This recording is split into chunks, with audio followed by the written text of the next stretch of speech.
On the morning of September 11, 2001, 19 men armed with box cutters directed by a man on dialysis in a cave fortress halfway around the world using a satellite phone and a laptop directed the most sophisticated penetration of the most heavily defended airspace in the world, overpowering the passengers and the military combat-trained pilots on 4 commercial aircraft before flying those planes wildly off course for over an hour without being molested by a single fighter interceptor.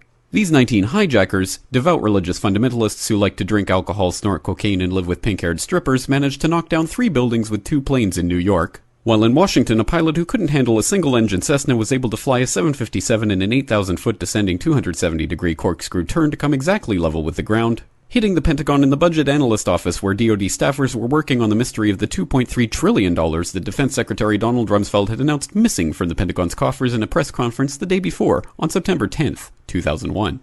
Luckily, the news anchors knew who did it within minutes. Osama bin Laden. The pundits knew within hours. Osama bin Laden. The administration knew within the day. Terrorists who committed these acts and those who harbor them.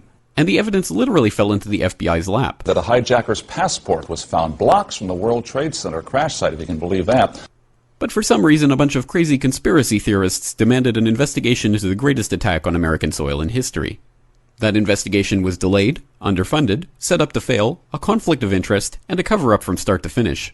It was based on testimony extracted through torture, the records of which were destroyed. It failed to mention the existence of WTC-7, Able Danger, P-TECH, Sibel Edmonds, OBL and the CIA, and the drills of hijacked aircraft being flown into buildings that were being simulated at the precise same time that those events were actually happening. It was lied to by the Pentagon, the CIA, the Bush administration, and as for Bush and Cheney, well, no one knows what they told it because they testified in secret, off the record, not under oath, and behind closed doors. It didn't bother to look at who funded the attacks because that question is ultimately of little practical significance. Still, the 9/11 Commission did brilliantly answering all of the questions the public had, except most of the victims' family members' questions, and pinned blame on all the people responsible, although no one so much as lost their job, determining the attacks were failure of imagination. Because nobody in our government, at least, and I don't think the prior government that could envision flying airplanes into buildings. Except the Pentagon, FEMA, NORAD, and the NRO. The DIA destroyed 2.5 terabytes of data on Able Danger, but that's okay because it probably wasn't important. The SEC destroyed their records on the investigation into the insider trading before the attacks, but that's okay because destroying the records of the largest investigation in SEC history is just part of routine record keeping. NIST has classified the data that they used for their model of WTC-7's collapse, but that's okay because knowing how they made their model of the collapse would jeopardize public safety. The FBI has argued that all material related to their investigation of 9/11 should be kept secret from the public, but that's okay because the FBI probably has nothing to hide. This man never existed, nor is anything he had to say worthy of your attention, and if you say otherwise, you are a paranoid conspiracy theorist and deserve to be shunned by all of humanity. Likewise him, and her. And her, and her, and him. Osama bin Laden lived in a cave fortress in the hills of Afghanistan, but somehow got away. Then he was hiding out in Tora Bora, but somehow got away.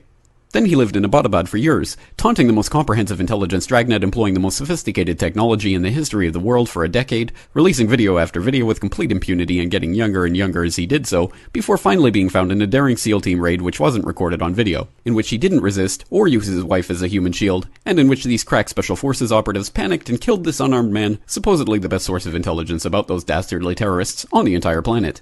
Then they dumped his body in the ocean before telling anyone about it. Then a couple dozen of that team's members died in a helicopter crash in Afghanistan.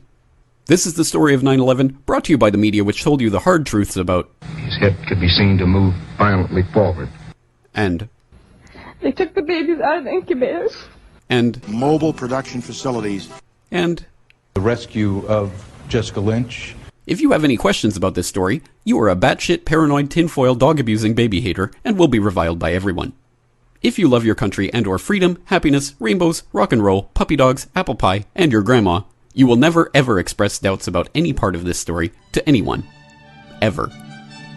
This has been a public service announcement by the Friends of the FBI, CIA, NSA, DIA, SEC, MSM, White House, NIST, and the 9/11 Commission. Because ignorance is strength.